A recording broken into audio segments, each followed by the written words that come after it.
विक्रम सम्वत 2079 साल वैशाख 13 गते श्रीलङ्काको सबै सांसदहरूको मोबाइल फोनमा संसदीय सचिवालयबाट जारी भएको एउटा म्यासेज पपअप हुन्छ। श्रीलङ्कामा विद्यमान आर्थिक सङ्कटलाई कसरी पार गर्ने भन्ने विषयमा पब्लिक फाइनेन्स कमिटीले एउटा छलफल आयोजना गर्दैछ। छलफलका सम्मानित स्रोत व्यक्ति यानि कि resource person doctor Swarnim Wagle हुनुहुन्छ। दिउँसो 2:30 बजे कमिटी रुम नम्बर 1 मा सबै माननीय सदस्यहरूलाई हार्दिक आमन्त्रित गरिएको छ। श्रीलङ्कामा ठूलो इकोनोमिक क्राइसिस चलिरहेको थियो। विदेशी मुद्राको गम्भीर अभाव, बढ्दो इन्फ्लेसन र अनियन्त्रित सार्वजनिक ऋणका कारण त्यहाँको अर्थतन्त्र नै ढल्ने हो कि भन्ने ठूलो डर थियो।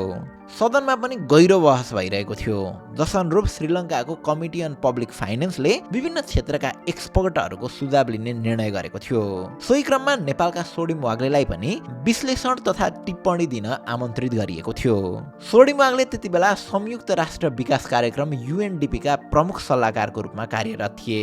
राजनीतिमा सक्रिय भने भइसकेका थिएनन्। सोडिम वाग्लेले श्रीलङ्काको संसदमा विश्लेषणात्मक डकुमेन्ट प्रस्तुत गर्दै केही इकोनोमिक स्ट्रक्चरलाई तुरुन्तै परिमार्जन गर्नुपर्ने सुझाव दिएका थिए। अब यो डिस्कसन भएको फास्ट फरवर्ड 4 वर्षपछि आजको दिनमा श्रीलङ्का आर्थिक सङ्कटको क्रिटिकल अवस्थाबाट केही हदसम्म बाहिरिएर रिकभरीको बाटोमा बढिरहेको छ। अनि यता सुझाव दिने सोडिम वाग्ले चाहिँ नेपालको अर्थमन्त्री बनेका छन्। संयोगले केही वर्ष अगाडिको श्रीलङ्काले जस्तै नेपालको अर्थतन्त्रले पनि सोडिमलाई आर्थिक निष्क्रियता र ब्याड गभर्नेन्सको लामो लुपको इतिहास पछाडि भेटाएको छ।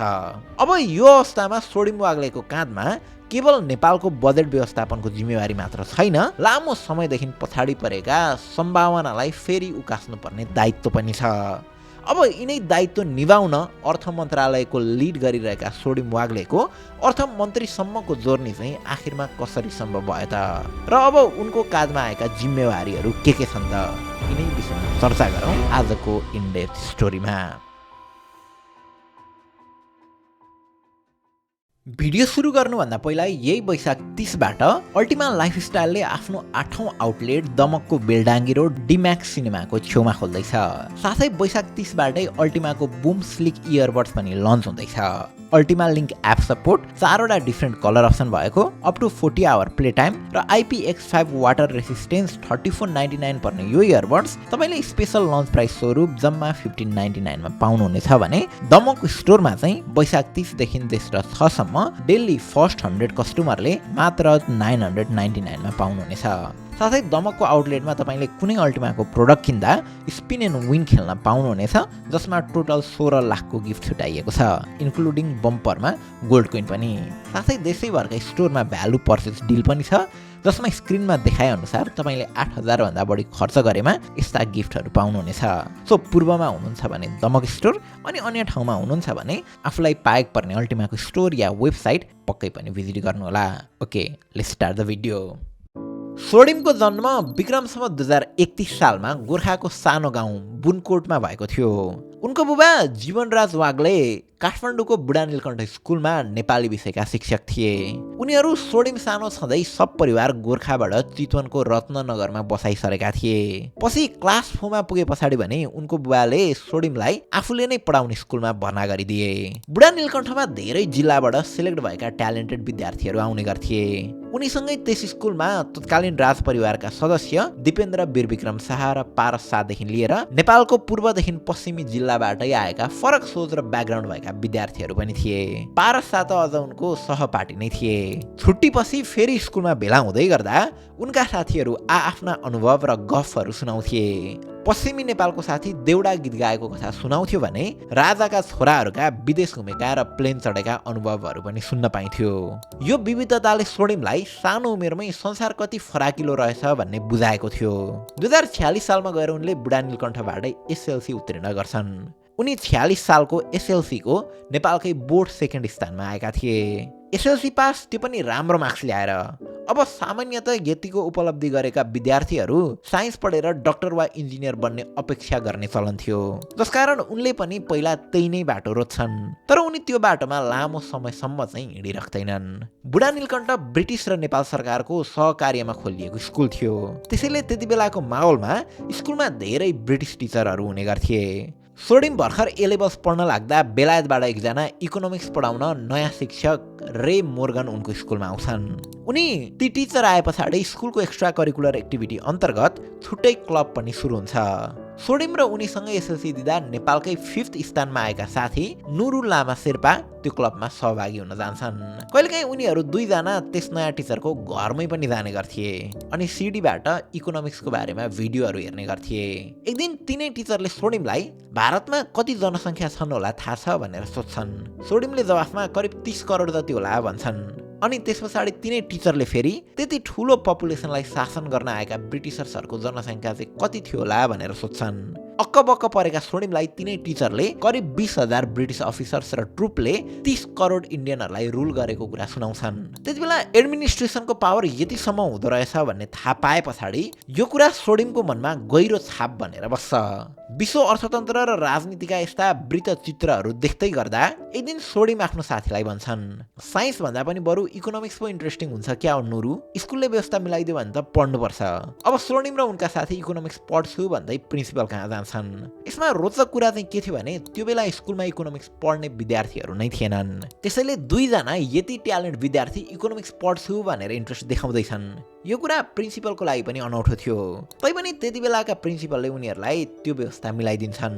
अझ एडभान्स म्याथमेटिक्सका लागि त बेलायतबाट अर्को टिचर समेत झिकाइदिन्छन्। यसरी जम्मा दुईजना विद्यार्थीलाई 3जना टिचरले 2 वर्षसम्म इकोनोमिक्स पढाउँछन्। अब आफूलाई मन लागेको सब्जेक्टमा भर्ना त भए, तर यो डिसिजनले उनलाई एक मनमा चिन्ता पनि लागिरहेको थियो। किनभने ए लेभल सकिए पछाडि इकोनोमिक्स जस्तो विषयमा विदेशमा पढ्नका निम्ति स्कलरसिप पाउन गाह्रो थियो। योभन्दा पहिला धेरै स्कलरसिपहरू सोभियत युनियनबाट आउने गर्थ्यो, तर भर्खर 2046मा डिजोल्युसन अफ सोभियत युनियन पछि त्यो अवसरको ढोका पनि बन्द भइसकेको थियो। त्यसैले उनले यो चिन्ता स्कुलका प्रिन्सिपलसँग राख्छन्। सोडिमका प्रिन्सिपल पन्जाबबाट आएका सोल्टी होटलका म्यानेजर अमरराज सिंहसँग गल्फ खेल्ने गर्दा रहेछन्। एक दिन ती म्यानेजरसँग गल्फ खेल्दै गर्दा उनले मसँग 2जना अत्यन्तै स्मार्ट विद्यार्थी छन्, तर इकोनोमिक्स पढेकाले स्कलरसिप पाइँदैन भनेर चिन्तित छन् भनेर सुनाउँछन्। यसको जवाफमा सिंहले तपाईँको सिफारिसमा भारतसम्म पढ्न पाउने व्यवस्था गर्न सक्छु भनेर भन्छन्। अनि यो कुरा सुने पछाडि सोडिम र उनका साथीलाई कम्तीमा भारत भए पनि जान पाइने भयो भनेर आशा जाग्छ अनि ढुक्क भएर पढ्न थाल्छन्। 48 सालमा बुढा नीलकण्ठबाटै ए लेभल पनि सकिन्छ अनि यी दुई साथीले भारत नै चाहिँ जान परेन, तर ब्याचलर्सको लागि उनीहरू अलग अलग बाटो लाग्छन्। उनका साथी हार्वर्ड विश्वविद्यालय जान्छन् भने सोडिम वागले बेलायतको लन्डन स्कुल अफ इकोनोमिक्समा स्नातक तह पढ्न भर्ना हुन्छन्।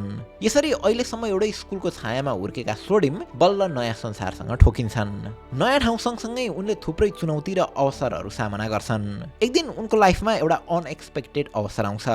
त्यति बेला लन्डन स्कुल अफ इकोनोमिक्सको ठिक सडक पारी बीबीसी वर्ल्ड सर्भिसको अफिस थियो। एकजना नेपालीले उनलाई यो भाइको अङ्ग्रेजी र नेपाली दुवै राम्रो छ भनेर त्यहाँ परिचय गराइदिन्छन्।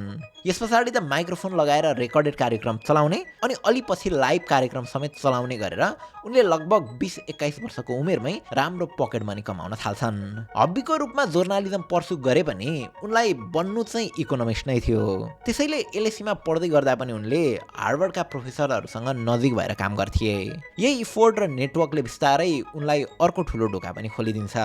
एलएसीमा ब्याचलर सकिएपछि ती प्रोफेसरको रिफरलमा उनी हार्वर्ड विश्वविद्यालय प्रवेश गर्छन्। त्यहाँबाट उनले इन्टरनेसनल डेभलपमेन्टमा मास्टर्स पुरा गर्छन्। यस पछाडि फेरि अध्ययनको यात्रालाई जारी राख्दै अस्ट्रेलियन नेसनल युनिभर्सिटीमा पीएचडी सम्म पुरा गर्छन्। 2000 को दशकको सुरुवाततिर उनी पढाइलाई अब ब्रेक लगाएर पीएचडीमा सिकेको थ्योरीलाई प्रयोग गर्ने ठाउँ खोज्नतिर लाग्छन्, जससँगै उनी युएनडीपीमा जोडिन्छन्। त्यतिबेला युएनडीपीमा प्रवेश गर्नु इकोनोमिक्सको लागि कमन करियर पाथ जस्तो थियो। उनको सुरुवाती काम पनि प्राय मिड लेभल इकोनोमिस्ट र प्लानिङ लगायतकै थियो। त्यसबेला उनी गरिबी निवारण र डोनर फन्डेड विकास कार्यक्रमहरूमा कोअर्डिनेट गर्ने जस्ता भूमिकाहरूमा हुन्थे। एकपटक युएनडीपीको कामकै सिलसिलामा भियतनाम जाँदा उनको भेट भियतनामिज नागरिक सचीसँग हुन्छ। छोटो समयमै उनीहरू एकअर्काप्रति आकर्षित हुन्छन् अनि 2065 सालमा उनीहरू वैवाहिक सम्बन्धमा बाँधिन्छन्। त्यसपछि करियरको यात्रामा अगाडि बढ्दै जाँदा उनलाई वर्ल्ड ब्याङ्कबाट अवसर आउँछ र उनले युएनडीपीको जागिर छाड्छन्। उनी वाशिङटन डिसी अवस्थित वर्ल्ड ब्याङ्कको शाखामा सिनियर इकोनोमिस्टको रूपमा रिक्रुट भएका थिए। वर्ल्ड ब्याङ्कमा सिनियर इकोनोमिस्ट भनेको पोलिसी बनाउने भन्दा बढी पोलिसी एडभाइज गर्ने रोल हुन्छ। यसमा उनी विभिन्न देशहरूको इकोनोमिक रिपोर्ट तयार पार्ने, ट्रेडमा प्रतिस्पर्धाको एनालाइसिस गर्ने, लगानी गर्ने वातावरणको सुझाव दिने जस्तो रोलमा थिए। उनले यही काम गर्दा पनि बीबीचमा एसियन डेभलपमेन्ट ब्याङ्क र इन्टरनेसनल ट्रेड सेन्टरसँग पनि प्रोजेक्ट बेस एज अ कन्सल्टेन्टको रूपमा इन्भल्भ भइरहेका हुन्थे। त्यसकारण यति बेला उनले धेरै देशको पोलिसी एक्सपोजर पनि पाइसकेका थिए। अब वर्ल्ड ब्याङ्कमा काम गरेको करिब 3 वर्ष भइसकेको थियो। 2071 साल वैशाखको महिना थियो। एक साँझ आफ्नो कम्प्युटर अगाडि बस्दै गर्दा उनलाई नेपालबाट एउटा इमेल आउँछ। त्यो एउटा इमेलले उनको करियर पाथमा अर्को टर्निङ पोइन्ट ल्याइदिन्छ। 2070 भर्खरै सुशील कोइरालाको सरकार आएको थियो। त्यो समय नेपालमा टेक्नोक्राट्सलाई नेपाल फिर्ता बोलाउने ट्रेन्ड बढ्दै थियो। हाम्रो पछिल्लो अन्तरिम सरकारको अर्थमन्त्री रामेश्वर खनालले उनलाई वर्ल्ड ब्याङ्कमा अब कहाँ सिनियर इकोनोमिस्ट भएर बसिराख्नु, नयाँ सरकार आएको छ, संविधान आउँदैछ, अब 4-5 वर्ष स्टेबल गभर्मेन्ट छ, यस्तो बेला त देशमा आएरै काम गर्नुपर्छ, तपाईँ अब राष्ट्रिय योजना आयोगको सदस्य बन्नु पर्यो भनेर इमेलमा लेखिएको थियो। यसअघि योजना आयोग केही समयबाट इनएक्टिभ भइरहेको थियो। यो पोलिटिकल ट्रान्जिसन पिरियडमा आयोगलाई पनि रिबिल्ड गर्नुपर्ने भएको थियो। त्यस इमेल पछाडि रामेश्वर खनालका कुराबाट प्रभावित भएर अन्तिममा सोडिमले वर्ल्ड ब्याङ्क छोड्ने निर्णय लिन्छन् र नेपाल नै फर्कन्छन्। अनि क्याबिनेट डिसिजनबाट 2071 को जेठमा प्लानिङ कमिसनको सदस्यको रूपमा नियुक्त हुन्छन्। त्यहाँ जोडिए पछाडि नियमित कामहरू गर्ने अनि बजेट रिफर्ममा सहभागी हुने उनको प्लान थियो। तर यसको 1 वर्ष नबित्दै नेपालमा अर्को ठुलो सङ्कट आउँछ। 2072 साल वैशाख 12 गते नेपालमा 7.8 रेक्टरको शक्तिशाली महाभूकम्प जान्छ। भूकम्पमा उनी जन्मिएको घर पनि भत्किन्छ, साथसाथै यसको पराकम्पन योजना आयोगसम्मै पनि पर्छ। भूकम्प पछाडि पहिले बनाइएका प्लानहरूलाई अब फेरि रिफर्म गर्दै इमिडिएट रिलिफ र रिकभरीमा ध्यान दिनुपर्ने अवस्था थियो। त्यति बेला रिलिफको काम सेना तथा ह्युम्यानिटेरियन एजेन्सीहरूले सम्हाल्दै थिए भने योजना आयोगको प्लानरहरू तुरुन्तै डेटा कलेक्सन र रिकभरीमा लाग्दै थिए। यसको लागि पहिला लसलाई अनुमान गरेर अन्तर्राष्ट्रिय डोनरहरूलाई 2 महिनाभित्रै एप्रोच गर्नुपर्ने थियो। बाहिरी कुनै देशमा अरू केही प्रकोप भएर मिडियाको एटेन्सन सिफ्ट हुनुभन्दा पहिल्यै यी क्यालकुलेसनलाई सकाउनु पर्ने थियो। आयोगका भाइस चेयरपर्सन गोविन्दराज पोखरेलको नेतृत्वमा निजी क्षेत्रमा करिब 4 बिलियन र पब्लिक क्षेत्रमा पनि त्यही 4 बिलियनको लसको इस्टिमेसन आउँछ। निजी क्षेत्रलाई त अन्तर्राष्ट्रिय सहयोग दिँदैन थियो, तर पब्लिक सेक्टरको लागि भने सहयोग रकम माग्ने निर्णय भयो। यसमा वाग्लेको पहिला अन्तर्राष्ट्रिय संस्थाहरूमा काम गर्दा बनेको नेटवर्कले पनि काम गर्यो र यो काममा उनी नै बढी सक्रिय भए। काठमाडौँमा डोनरहरूसँग मिटिङ आयोजना भए पछाडि लोन तथा ग्रान्ट दिनलाई एडिबी, युएनडिपी लगायतका संस्थाहरू राजी भएका थिए। 4 बिलियन लस मध्ये लगभग सबै रकम नै सहयोगबाट उठाइएको थियो।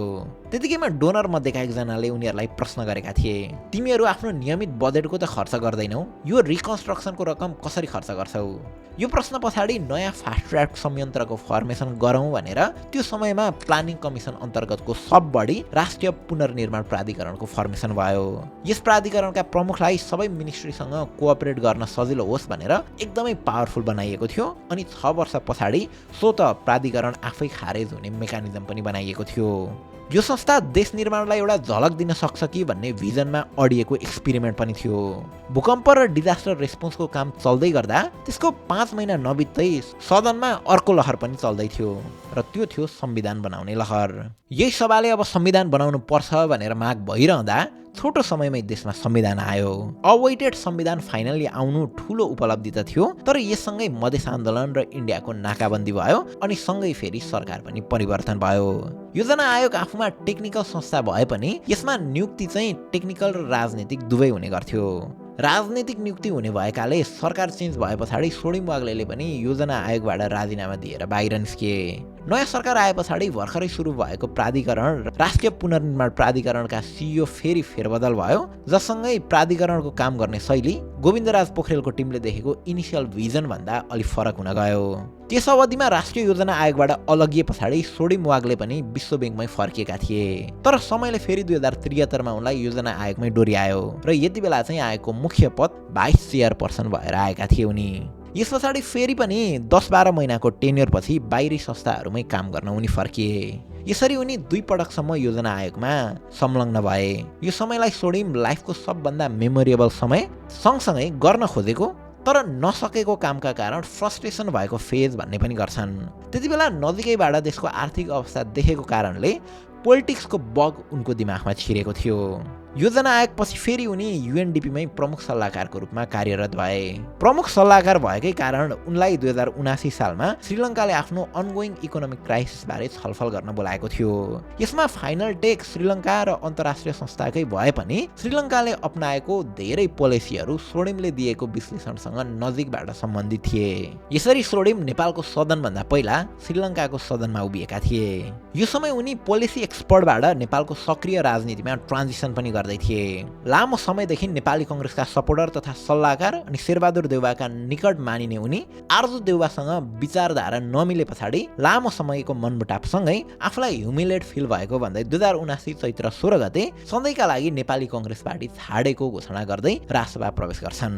यो कुरामा कतिले उनलाई अवसरवादी भनेर क्रिटिसाइज पनि गरेका थिए भने यो समयतिरै उनी नेपालको वान अफ द इन्फेमस विवाद एमसीसीको विवादमा पनि तानिएका थिए। कुनै बेला एमसीसी तपाईलाई किन मनपर्छ भनेर प्रश्न गर्दा किनभने मैले यसलाई मजाले बुझेको छु भनेर जवाफ दिएका उनी केही समय पछि भने एमसीसी ल्याउने चाहिँ कङ्ग्रेस र एमाले अनि दोष चाहिँ म आम नागरिकलाई लगाउने भनेर टिप्पणी दिँदा धेरैको नजरमा हिपोक्रेट पनि बन्न पुगेका थिए। यसैबीच 2080 को आम निर्वाचनमा उनी तनहुँ 1 बाट विजयी भएर संसदीय सदस्य बने। उनले यति बेला सांसदका रूपमा कुनै एक्सपोनेन्शियल काम गरेको त थिएनन्, तर धेरै इकोनोमिक्सले जस्तै उनले पनि पोलिसी डिजाइन र इम्प्लिमेन्टेसनको बीचको ग्याप र सरकारी खर्चको क्वालिटी सुधारिनु पर्छ भन्ने बारे बारम्बार कुरा उठाएका थिए। त्यस्तै 2082 को निर्वाचनमा पनि सोडिम राजसभाबाटै तनहुँ 1 बाट विजयी हुन्छन् र बालेन नेतृत्वको सरकारमा अर्थमन्त्री बन्छन्। खासमा अर्थ मन्त्रालय देशको इकोनोमिक नर्भ सेन्टर हो, जसको पहिलो र सबैभन्दा महत्त्वपूर्ण भूमिका भनेको देशको समग्र आर्थिक नीति निर्माण गर्नु हो। यसले देशको आर्थिक दर्शन यानि कि economic philosophy of the state नै तय गर्ने काम गर्छ। यसको मतलब सरकारले बजारमा कति हस्तक्षेप गर्ने, निजी क्षेत्रलाई कति फ्रिडम दिने, आर्थिक वृद्धि तथा सोशल जस्टिस बीच सन्तुलन कसरी बनाउने लगायत विषयमा यही मन्त्रालयले रूपरेखा बनाउँछ। यसको सबैभन्दा भिजिबल काम भनेको वार्षिक बजेट तयार पार्ने अधिकार पनि हो। यसको लागि मन्त्रालयले प्रत्येक वर्ष विकास परियोजनाका लागि कहिले कति ऋण लिने, कस्ता शर्तहरूमा लिने र दीर्घकालीन रूपमा कसरी यसको व्यवस्थापन सुनिश्चित गर्ने भनेर प्लान गर्छ। यही मन्त्रालयको निगरानीमा कुन परियोजनालाई प्राथमिकता दिने, कुनलाई स्थगित गर्ने अनि सीमित बजेटलाई कसरी स्ट्राटेजिक रूपमा प्रयोग गर्ने भन्ने निर्णय हुन्छ। यही मन्त्रालय अन्तर्गत सम्पत्ति शुद्धिकरण अनुसन्धान विभाग, आन्तरिक राजस्व विभाग, भन्सार विभाग, राजस्व अनुसन्धान विभाग, महालेखा नियन्त्रक कार्यालय जस्ता अझ धेरै सम्बन्धित निकायहरू पनि पर्छन्। समग्रमा भन्नुपर्दा अर्थ मन्त्रालय राज्यको आर्थिक अनुशासनको संरक्षक हो। अब यत्रो जिम्मेवारी भएको मन्त्रालयको शीर्ष नेतृत्वमा बसेका सोडिमले इकोनोमीलाई कुन दिशामा लैजालान् त? राष्ट्रसभाको 100 बुँदे सिटिजन कन्ट्र्याक्टमा 5 वर्षभित्रमा 7% भन्दा माथि वार्षिक आर्थिक वृद्धि दर, प्रति व्यक्ति $3000 माथि इन्कम अनि अर्थतन्त्रको आकार $100 बिलियन पुर्याउने लक्ष्य राखिएको छ। 7% जीडीपी बनाउँदै लैजाने कुरा राष्ट्रसभाको आइडिया मात्र नभई यो विचार धेरै पहिलादेखि पोलिसी बनाउने निकाय र अन्तर्राष्ट्रिय संस्थाहरूले एडभोकेट गर्दै आएका थिए। नेसनल प्लानिङ कमिसनको 16औं पञ्चवर्ष योजनामा 2028 सम्ममा जीडीपी ग्रोथ रेट 7.1 पुर्याउने लक्ष्य लिएको थियो। तर वर्ल्ड ब्याङ्कले प्रकाशित गरेको नेपालको कन्ट्री इकोनोमिक मेमोरेन्डम रिपोर्टमा नेपालको करेन्ट सिचुएसनमा 4% मात्र वृद्धि गर्न सकिने बेसलाइन भएको, तर यदि ठूलो संरचनात्मक सुधार गरियो भने 7% वा त्यसभन्दा माथि पुग्न सकिने भन्ने कुरा उल्लेख गरिएको छ। अब यो लक्ष्य हासिल गर्न राष्ट्रसभाको सिटिजन कन्ट्र्याक्टमा प्राइभेट सेक्टरमा लगानी प्रबन्धन अनि बिजनेस रेगुलेसनमा सरलीकरण गरेर प्रतिस्पर्धी बजार निर्माण गरिने भनिएको छ। स्ट्राटेजिक रूपमा आईटी, कृषि र इनर्जी सेक्टरलाई केन्द्रमा राख्दै एक्सपोर्टलाई 2.5 बिलियनबाट 10 वर्षमा 30 बिलियन पुर्याउने साथै डिजिटल पूर्वाधारलाई विकास गरेर आर्थिक गतिविधिलाई बढाउने भनिएको छ। यसमा कृषिलाई व्यावसायिक बनाउने र पूर्वाधार विकासलाई तीव्र बनाउँदै लैजाने पनि भनिएको छ। समग्रमा यस पत्रले लगानी वातावरण सुधारलाई केन्द्रमा राखेको देखिन्छ। यसको साथै हालसालै सरकारले पोलिसी रिसेटको फेजमा जान लागेको समयमा व्हाइट पेपर यानि कि श्वेत पेपर मार्फत देशको आर्थिक अवस्था सार्वजनिक गरेको छ। यस प्रतिवेदनलाई वर्तमान आर्थिक अवस्थाको विश्लेषण अनि आगामी विकासका लागि रोडम्यापको रूपमा प्रयोग गरिनेछ। यस प्रतिवेदनमा आर्थिक रूपान्तरणका प्रमुख अवसरको रूपमा जलविद्युत, पर्यटन, प्राकृतिक तथा सांस्कृतिक सम्पदा, एआई, प्लान्ट अर्बनाइजेसन, कृषिमा रिफर्म तथा निजी क्षेत्र मैत्री नीति बनाउने कुरालाई पहिचान गरिएको छ। यी योजना अनुसार एक्सपेक्ट गरिएको रिजल्ट प्राप्त गर्न असम्भव नै चाहिँ छैन। चाइना, भियतनाम, बङ्गलादेश जस्ता देशहरूले 7% ग्रोथ रेट अचिभ गरि पनि रहेका छन्। तर यसलाई साँच्चीकै पुरा गर्न चाहिँ ठुलै इन्स्टिट्युसनल र पोलिसी रिफर्म आवश्यक हुन्छ। किनभने नेपालको प्रेजेन्ट संरचना उनीहरूको भन्दा धेरै फरक छ। हाम्रो इन्डस्ट्रियल बेस एकदमै कमजोर छ, जीडीपीमा प्रोडक्सन सेक्टरको हिस्सा सानो छ अनि लेबर माइग्रेसन जस्ता समस्याहरू प्रशस्त छन्। रियलिस्टिकली हेर्दा अहिले नेपालको कुल अर्थतन्त्र करिब 40 देखि 45 अर्ब डलर आसपास रहेको मानिन्छ। तर यसमा उद्योग क्षेत्रको योगदान जम्मा जीडीपीको 12.8% मात्र छ। नेपाल राष्ट्र बैंकका अनुसार विदेशी मुद्रा सञ्चित करिब 10 देखि 12 महिनाको आयात धान्न सक्ने अवस्थामा छ। तर पनि यसलाई बलियो रहेको मान्न चाहिँ सकिँदैन, किनभने यसको आधार प्रोडक्सनबाट नभई कन्जम्सन र विदेशबाट आएको पैसाबाट टिकेको छ। नेपालमा जीडीपीको करिब 20 देखि 25% बराबर रेमिटेन्सबाट आउँछ भन्ने अनुमान छ। यसले बजारमा पैसा घुमाइरहेको छ र बैंकमा तरलता पनि दिइरहेको छ। तर यसले नेपालमा एउटा समस्या उजाएको छ। देशभित्र उत्पादन गर्नुपर्ने दबाव घट्दै जाँदा अनि युवा जनशक्ति बाहिरिँदा उद्योग, कृषि र इनोभेसनका क्षेत्र कमजोर भएका छन्। हामीले पहिलाको भिडियोमा पनि हाम्रो सार्वजनिक ऋण कसरी अनुत्पादक क्षेत्रमा खर्च भइरहेको छ भनेर कुरा गरेका थियौँ। लोन लिन मिल्ने गरी फिस्कल स्पेस अझै भए तापनि सार्वजनिक ऋण अनुत्पादक क्षेत्रमा प्रयोग हुँदै आएको कुरालाई ध्यान दिनुपर्ने अवस्था छ। त्यसैले अहिलेको अवस्थामा आम नागरिक पनि लगानी गर्न वा भनौँ आफूसँग भएको पैसा खर्च गर्न हिचकिचाइरहेका छन् अनि यसको सिधा प्रभाव रोजगारी र आमदामीमा परिरहेको छ। यसरी बजारमा वास्तविक आर्थिक क्रियाकलाप पनि एकदमै सानो हुँदै गएको छ। 20औं शताब्दीका विश्व प्रसिद्ध अर्थशास्त्री जेएम केनिजले आफ्नो किताब the general theory of employment, interest and मनीमा एउटा विश्व प्रसिद्ध थ्योरी देखाएका थिए। केनिजको तर्क थियो कहिलेकाहीँ अर्थतन्त्र सुस्त वा स्थिर हुन सक्छ। यस्तो अवस्थामा सरकारको सक्रिय हस्तक्षेप बिना माग यानि कि डिमान्ड बढाउन सम्भव हुँदैन। सरकारको खर्च र नीतिले बजारलाई दिशा दिन सक्छ र निजी क्षेत्रको भूमिका पनि बढ्दै जाँदा अर्थतन्त्रलाई पूर्ण चलायमान बनाउन सकिन्छ। यानि कि अचल जस्तो देखिने अर्थतन्त्रलाई पुस दिनका लागि सरकारी हस्तक्षेप नै गरिनुपर्छ। यस अर्थमा एकदमै ठुलो जिम्मेवारी सहित एकदमै क्रुसल मुभमेन्टमा सोडिमले अर्थ मन्त्रालय सम्हालिरहेका छन्। यस्तो बेला उनको अन्तर्राष्ट्रिय जगतको पहिचान, अनुभव र नेतृत्व पक्कै पनि काम लाग्न सक्छ। तर मुख्य कुरा भनेको चाहिँ उनले नेपालको भूगोल र गाउँठाउँ कतिको भूमिका छन् भन्ने हो। प्रदीप गिरीले कुनै जमाना सदनमा यस्तो भन्नुभएको थियो, लामो समयमा काङ्ग्रेसको शासनकालमा पनि अर्थमन्त्रीलाई विशेषज्ञको विषय बनाइयो। पीएचडी पास गरेका, बाहिरबाट पढेर आएका, तर नेपालको हकमा चाहिँ गहुँ र धानको फरक नबुझ्ने। खासमा अर्थ मन्त्रालयलाई चाहिँ सकेसम्म हरेक पार्टीले आफ्नो सरकारमा विषय विज्ञलाई नै बनाउने गरेका थिए। चाहे त्यो एमालेको सरकारमा डाक्टर युवराज खतिवडा हुन् या कङ्ग्रेसको सरकारमा डाक्टर रामशरण महत या अहिले राष्ट्रपालले डाक्टर सोडिम वाग्ले। यी सबै नामहरू बाहिर पढेर आएका, पीएचडी गरेका र अन्तर्राष्ट्रिय स्तरमा राम्रो अनुभव र ख्याति प्राप्त नामहरू हुन्। तर कहिलेकाहीँ नेपालको लोकल समस्याहरूलाई लोकल लेन्सले नै हेर्नुपर्ने हुन्छ। इन्टरनेसनल एक्सपिरियन्सले मात्र समाधान गर्न खोजेर हुँदैन, त्यसमा लोकल एक्सपर्टिज नै चाहिन्छ। अब सोडिम वाग्लेको केसमा उनले पनि आफ्नो अधिकांश जीवन देश बाहिर बिताएका छन्। नेपालका लोकल समस्याहरू र नेपाली भूगोलभन्दा धेरै टाढा उनको जीवन बितेको थियो। त्यसकारणले नेपालका लोकल समस्याहरूलाई उनले कुन लेन्सले हेर्छन् र त्यसको समाधान कसरी खोज्छन् त्यो चाहिँ अब बजेटमा नै थाहा हुन्छ। हस् त, अब मोस्ट अवेटेड बजेट आएपछि हामी अर्को भिडियो लिएर आउने नै छौँ। त्यतिन्जेलका लागि च्यानल सब्सक्राइब गरेर हाम्रो यो इन्टायर इकोनोमिक हिस्ट्री अफ नेपालको भिडियो हेर्न नछुटाउनु होला। हस् त, थ्याङ्क यू फर वाचिङ।